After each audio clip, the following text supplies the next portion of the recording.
আজ থেকে শুরু হচ্ছে রাজ্যে মাধ্যমিক পরীক্ষা। এমতো অবস্থায় তারকেশ্বর পৌর চেয়ারম্যান উত্তম কুণ্ডুর উদ্যোগে এলাকার ছাত্রছাত্রীদের পরীক্ষা কেন্দ্রে পাঠানোর জন্য করলেন বিশেষ ব্যবস্থা। এদিন সকালে চেয়ারম্যান উত্তম কুণ্ডু, কাউন্সিলর রূপা সরকার সহ পৌরসভার অন্যান্য আধিকারিকদের উপস্থিতিতে তারকেশ্বর পৌরসভার প্রাঙ্গণ থেকে 10টি গাড়িতে ছাত্রছাত্রী নিয়ে তাদের পরীক্ষা কেন্দ্রে পৌঁছে দেওয়ার ব্যবস্থা করলেন। যে কদিন এই পরীক্ষা চলবে সেই কদিন গাড়িগুলো নির্দিষ্ট সময়ে ছাত্রছাত্রীদের তাদের পরীক্ষা কেন্দ্রে পৌঁছে দিয়ে এবং পরীক্ষা শেষে ফিরিয়ে নিয়ে আসার ব্যবস্থা থাকবে বলে জানালেন চেয়ারম্যান উত্তম কুণ্ডু। মাধ্যমিক পরীক্ষার পাশাপাশি উচ্চ মাধ্যমিক পরীক্ষাতেও পরীক্ষার্থীদের জন্য এই ব্যবস্থা থাকবে বলে তিনি জানান।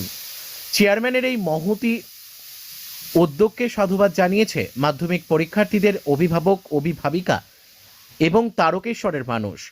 হুগলি থেকে সমীর দাসের রিপোর্ট, ওয়ার্ল্ড পাবলিক টিভি।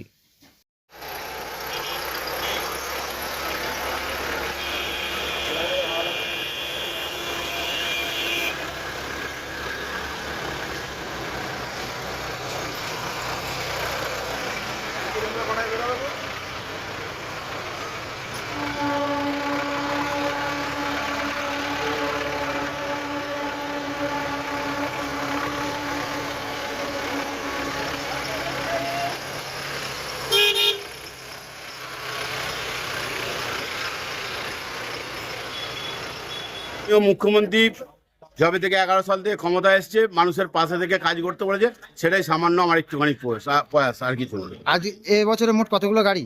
এবছর আমার দেখতে পাচ্ছেন 10টা গাড়ি আছে এবং কালকে থেকে মনে হয় অনেকে হয়তো জানবে না, কাল থেকে আরো গাড়ি করে।